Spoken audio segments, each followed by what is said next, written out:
Another good Cedric Maxwell one over the years on this show is when he dropped Kevin Garnett is the best all around. Oh God, yeah. Back to Larry Bird, Yeah. Oh yeah. Larry jabbed him for that.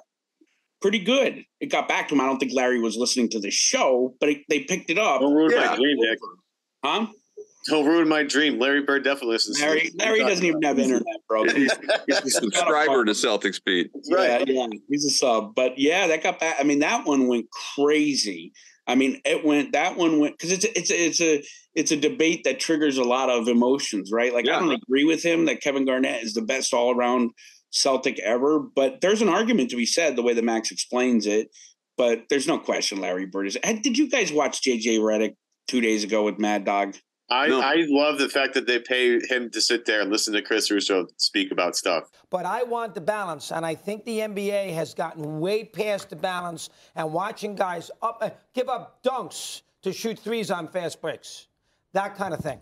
I think that has hurt the game a lot. Now, that's me. I am old school, as we all know. JJ, perfect. But, Bird shot plenty of threes. And they had Parrish and McHale. Bird shot plenty of threes, the best.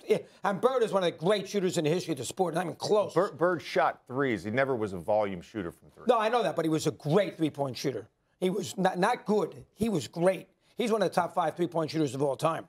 That's how good Bird is. Oh, yes. Won three-point shooting contests. He was phenomenal. Bird's a great shooter.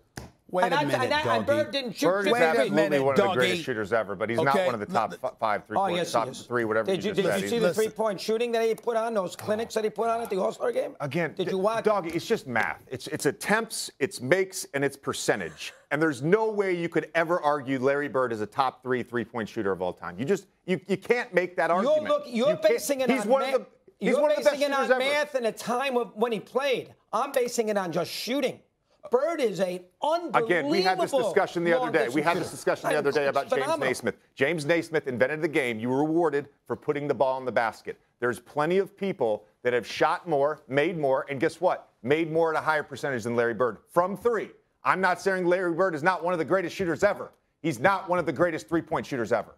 Yes, you cannot make that argument. Yes, I'm sorry. Because the 80s was so much different. There's physicality, the way they guarded people. You couldn't. Can we get off Doggy, I've been trying to make a point. Seriously, I've been trying to make a point for you, Doggy. Come on, man. I've been trying to make a point. Hold on, guys. Physicality, Jay. I mean, hey, you don't think that counts? You know what? You and I are going to sit down. We're going to sit there, and we're going to watch finals games from the 1980s. Well, Jay, here's the difference. I'm going to show you what physical basketball is versus physical fouling. You're watching them on YouTube. I saw the games. I watched the games at the time.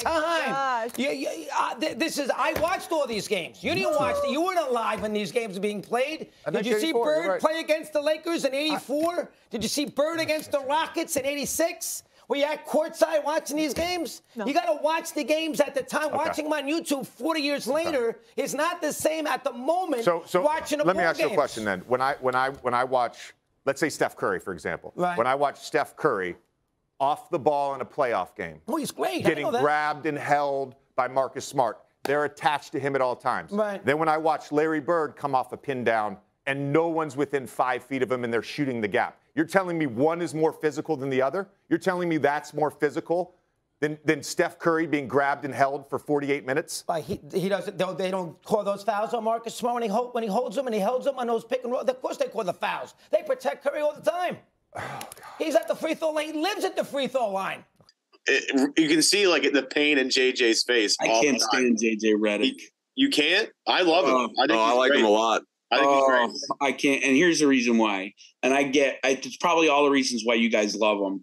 The arrogance. He's so arrogant. He's so dismissive and condescending. And Doggy's like, but in that argument, he was right. How could JJ Redick possibly say that Larry Bird was not a top 5 3-point shooter in NBA history? Yeah, I didn't listen to the argument, but I'll have to go back. I don't agree with that, but I agree with his, Steph and Larry kind of have it a little differently in terms of being. I wholeheartedly disagree with that. I mean, Steph is the relocation of Steph is crazy. I think that's the one thing about his game that a lot of people don't understand, that Steph never stops moving. But he's not the only guy to do that. I know, but if you track him and watch him, he's ridiculous. The way that JJ was saying it was that what JJ said was Larry Bird never had to deal with the physicality and the constant mugging that Steph Curry has to deal with on a regular basis. Dude, I don't think he's even watched a YouTube game. I mean, how about the most iconic Lakers-Celtics moment is James Worthy literally stripping Bird's jersey off in Game 4 in '87, and Bird's breaking away for a three-point shot over, just 7'2" Michael Thompson, and buries it. I mean, nobody got mugged like Jordan, Bird, and those guys. I mean, for J.J. Redick to put that out there, and I think Doggy said back, yeah, and they got called for a foul for guarding them, for Christ's sake, about Steph, right? And I think Steph Curry is out of this world, and I think he is routinely mugged on today's standards. Mm-hmm.